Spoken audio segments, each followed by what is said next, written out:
বাগেরহাটের রামপালে উপজেলা পর্যায়ের কর্মকর্তা, সুশীল সমাজের প্রতিনিধিগণ ও সাংবাদিক ব্যক্তিবর্গের সাথে জনপ্রশাসন সংস্কার কমিশন এর মতবিনিময় সভা অনুষ্ঠিত হয়।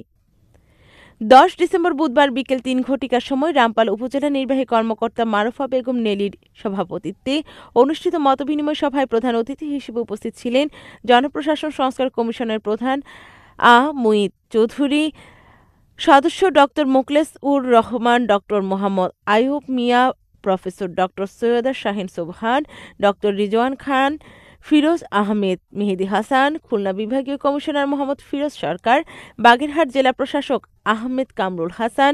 এ সময় আরও উপস্থিত ছিলেন রামপাল উপজেলা সহকারী কমিশনার ভূমি মোহাম্মদ আফতাব উদ্দিন, ইসলামাবাদ সিদ্দিকিয়া ফাজিল ডিগ্রি মাদ্রাসার অধ্যক্ষ মাওলানা মকবুল হোসেন, শরফপুর কারামতিয়া ফাজিল মাদ্রাসার অধ্যক্ষ মাওলানা অলিওয়ার রহমান, সোনাতুনিয়া আজিজিয়া ডিগ্রি মাদ্রাসার অধ্যক্ষ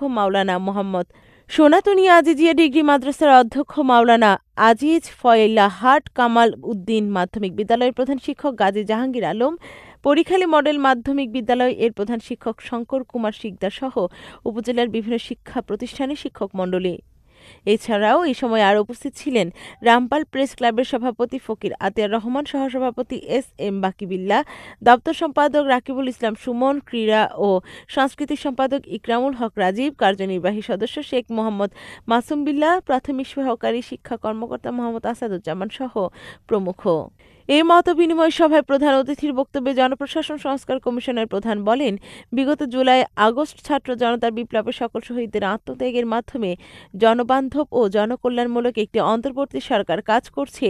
এ সময় তিনি সামাজিক অবকাঠামোর উন্নয়ন, প্রকল্প উন্নয়ন, জনপ্রশাসন সংস্কার, আইন শৃঙ্খলা বজায় রাখা, প্রবৃদ্ধি অর্জন, দ্রব্যমূল্য নিয়ন্ত্রণ সহ বিভিন্ন বিষয়ের উপর মতবিনিময় করেন।